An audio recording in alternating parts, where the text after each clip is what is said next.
Hamilton et Alonso calment les tensions après leur altercation verbale. Alors, on peut pas te dire qu'il calme trop les tensions.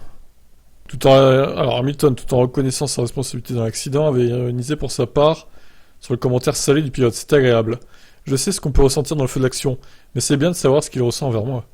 Donc je veux pas lui parler, je l'aurais fait avant qu'il dise ça. Quelques heures après la course, dimanche soir, Hamilton s'est excusé sur les réseaux sociaux. Premièrement, je veux m'excuser auprès de mes supporters et spécialement auprès de ceux venus à mon soutien. Après près de 30 ans comme pilote, le sentiment que laisse une erreur fait aussi mal que la première fois mon équipe travaille si dur, elle mérite mieux. Donc là, il a rien dit à propos d'Alonso. Alonso, qui en plus de son commentaire avait agité son doigt en direction de son rival après l'accident, a lui aussi cherché à calmer le jeu.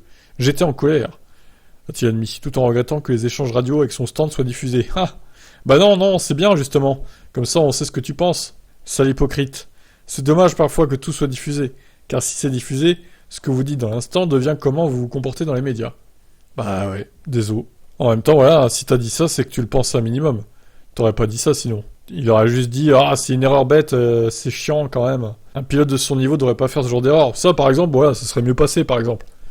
Mais là, ce qu'il a dit, franchement, désolé, c'est pas acceptable. Normalement, quand vous parlez à la radio, ce n'est que pour votre équipe. J'étais frustré à ce moment-là, c'est certain.